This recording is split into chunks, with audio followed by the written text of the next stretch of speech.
Hello people, this is Pahal Verma, and in this part of the chapter we are going to learn about India and its southern neighbors. The government of India and the Bangladesh have had differences over several issues including the sharing of the Ganga and Brahmaputra rivers waters. Now this is one of the conflicts between India and Bangladesh. Another conflict between India and Bangladesh is the Indian government has been unhappy with Bangladesh denial illegal immigration to India.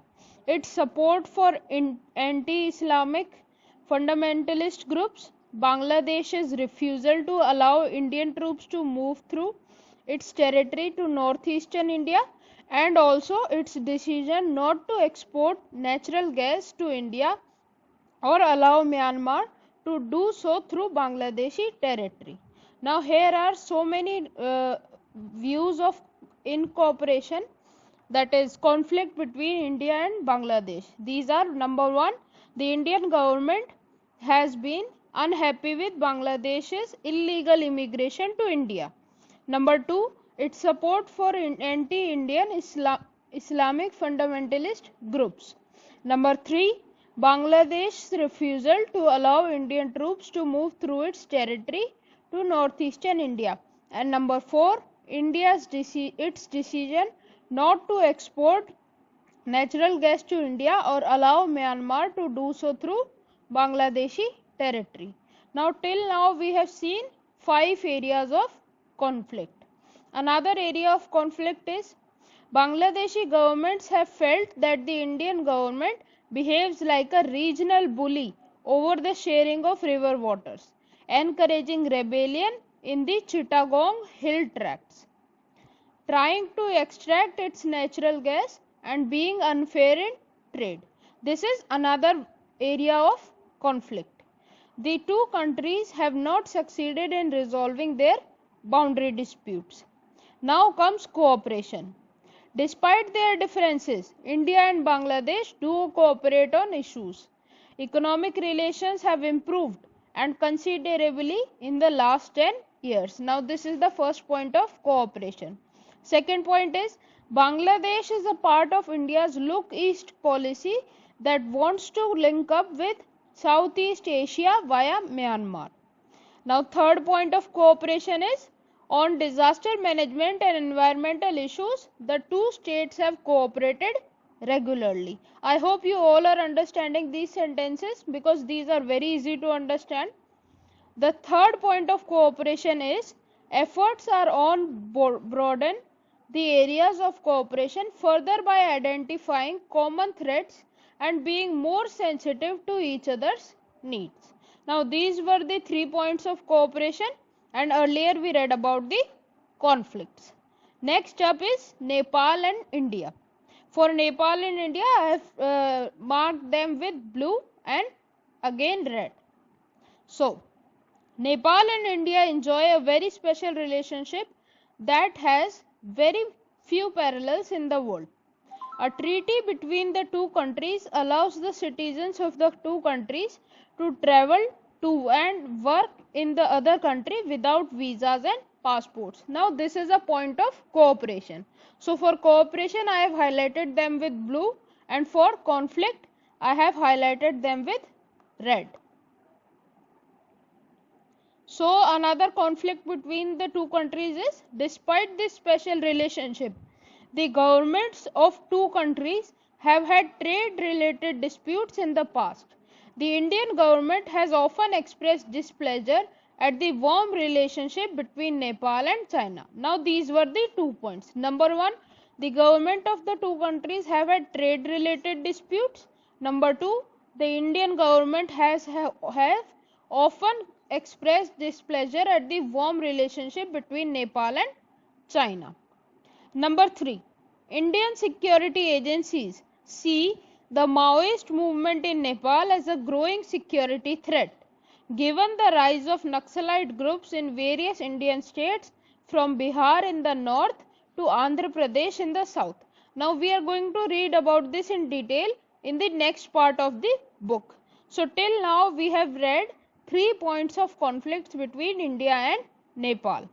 Now the fourth point of conflict is Indian government interferes in its internal affairs, has designs on its river disputes and hydroelectricity, and prevents Nepal, a landlocked country, from getting easier access to the sea through Indian territory. Now here is the cooperation marked in blue. Despite differences, trade, scientific cooperation, common natural resources, electricity generation, and interlocking water management grids hold the two countries together. There is a hope that the consolidation of democracy in Nepal will lead to improvements in the ties between the two countries. Now, the next segment is for India and Sri Lanka. Here again, I have marked all these with only yellow for India and Sri Lanka. Now, the difficulties in the relationship between the governments of India and Sri Lanka are mostly over ethnic conflict in the island nation. So, the areas of conflict are only according to the ethnic conflict that is written in before the chapter. So, Indian leaders and citizens find it impossible to remain neutral when Tamils are politically unhappy and are being killed. Now, this is another area of conflict. After the military intervention in 1987, the Indian government now prefers a policy of disengagement vis-a-vis Sri Lanka's internal troubles. Now, this is a point of cooperation, you can say. Second point of cooperation is India signed a free trade agreement with Sri Lanka which strengthened relations between two countries. Okay, now this is the second point of cooperation. Now the third point of cooperation is India's help in post-tsunami reconstruction in Sri Lanka has brought the two countries closer. So here we are completed with the India and Sri Lanka. Now we are going up to Bhutan. Now what happened in Bhutan? India enjoys a very special relationship with Bhutan too and does not have any major conflict with the Bhutanese government. Now I have marked everything related to Bhutan in pink.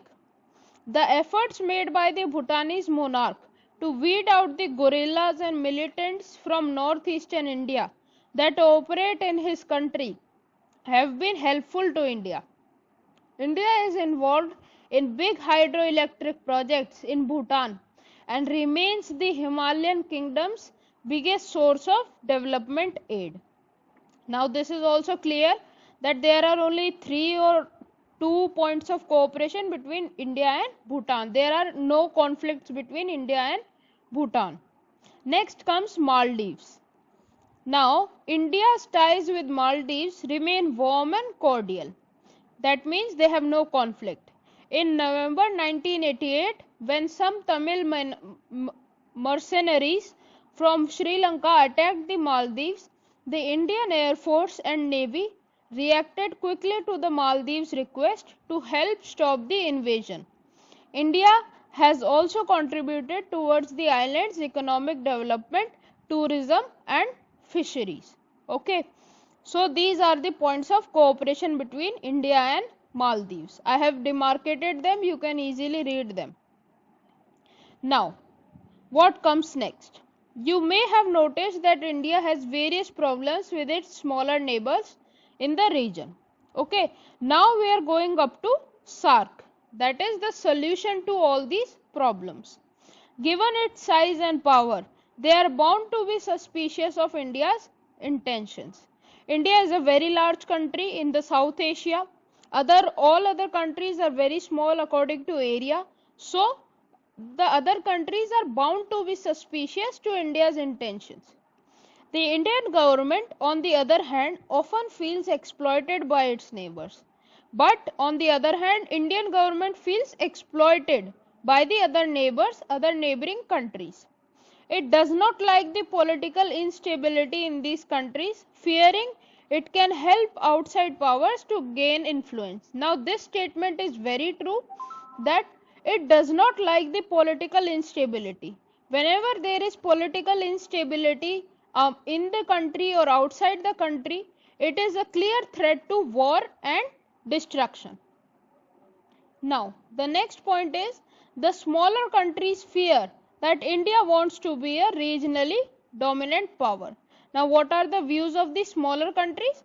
The smaller countries fear that India wants to be a regionally dominant power, seeing its area, seeing its trade, its economy, its vastness, its diversity, everything.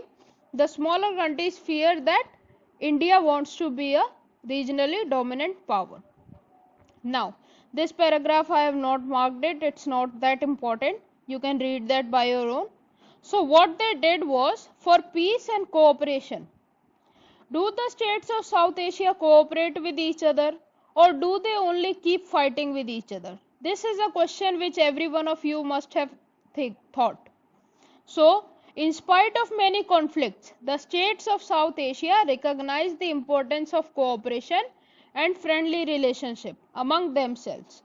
The South Asian Association for Regional Cooperation, that is SAARC, is a major regional initiative by the South Asian states to evolve cooperation through multilateral means. It began in 1985. Now I have marked all the points related to SAARC in green, so you can read it easily. So what they did was they formed an organization called South Asian Association for Regional Cooperation. It is a major regional initiative by the South Asian states. Now what was the objective of this organization? The objective of this organization was to evolve cooperation through multilateral means. When was it began? It began in 1985. But what happened next? Unfortunately, due to persisting political differences, SAARC has not had much success. As you can see in this cartoon, due to political instability, SAARC has not had much success. SAARC members signed the South Asian Free Trade Agreement, which promised the formation of a free trade zone for the whole South Asia. Alright, so what they did was they signed an agreement for free trade among the South Asian countries. Now that was called SAFTA. Now what happened next? A new chapter of peace and cooperation might evolve in South Asia if all the countries in the region allow free trade across borders. This is the spirit behind the idea of SAFTA.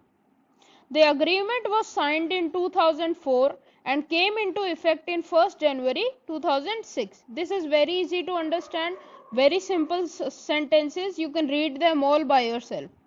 SAFTA aims at lowering trade tariffs by 20% to 2007, but some of the neighbors fear that SAFTA is a way of India to invade their markets and to influence their societies and politics through commercial ventures and a commercial presence in their country. Now what is the important line here is, India already has bilateral trades in Bhutan, Nepal and Sri Lanka. So some people think that this SAFTA is pretty much useless. Now we are going to read about the cooperation between India and Pakistan. We have already read about the conflicts between India and Pakistan, but still there is so much cooperation between India and Pakistan.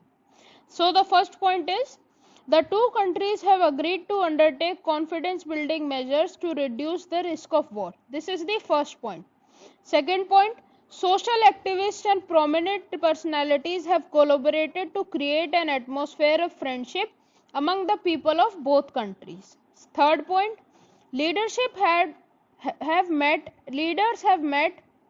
at summits to understand each other better and to find solutions to major problems between the two neighbors. A number of bus routes have been opened up between the two countries. Next point, trade between two parts of Punjab has increased substantially in the last 5 years. Visas have been given more easily.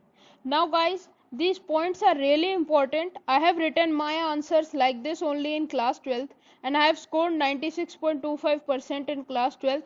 Believe me, these will work wonders. Now, the next important thing is, no region exists in vacuum. This question is very important. No region exists in vacuum. This question is asked so many times in class 12th, so pay attention to it. China and the United States remain key players in South Asian politics. This is very true. But China's strategic partnership with Pakistan remains a major irritant for India. The demands of development and globalization have brought the two Asian giants closer, and their economic ties have multiplied rapidly since 1991. Next up is um, the US has had good relations with both India and Pakistan since the end of the Cold War, and increasingly works as a moderator in India-Pakistan relations. Now what this sentence actually means is that no region exists in vacuum. Now what is a vacuum? Vacuum is a place when there is no air. That means survival is not possible in vacuum. Similarly, countries cannot survive without air. That means countries cannot survive in a place where there is no air, where there is no openness. World is a global village, so countries cannot survive in a vacuum. So how they cannot survive in a vacuum? This is the answer. So the first point was China and United States remain key players in South Asian politics. That is truly correct. Now, but China's strategic relationship with Pakistan remains a major irritant for India. This is another point. The demand of development and globalization have brought the two Asian giants closer, and their economic ties have multiplied rapidly since 1991. This is the third point. Now the fourth point is the US has had good relationship with India and Pakistan since the end of the Cold War, and increasingly works as a moderator in India-Pakistan relations. Next point is the depth of American participation in this region. That means America participates extensively in this region, in the South Asian region. This is another reason why there is instability in South Asian relationship. Now, America an added stake in the future of regional security and peace. There is another very important line. The large South Asian diaspora in the US and the huge size of population and markets of the region also gave America an added stake in the future of regional security and peace. Now, what is the word diaspora? About the word diaspora, we have already read in the chapter US hegemony. Now, the last point for this answer, no region exists in vacuum, is however, whether South Asia will continue to be known as conflict-prone zone or will evolve into a regional bloc with some common cultural features, trade and trust, will depend more on the people and the governments of the region than any other outside power. Now, this is a very powerful statement, and this means that the political instability in the region does not more depend on the outside powers. It depends more on the people and the government of the region. So if the people think that they want peace and cooperation with other countries, they can change the world. And if the governments too support the people in establishing peace and cooperation, then there can be political stability in South Asia. So let's end this chapter here, and thank you for watching. Let's meet in the next video. Till then, see ya. Bye bye.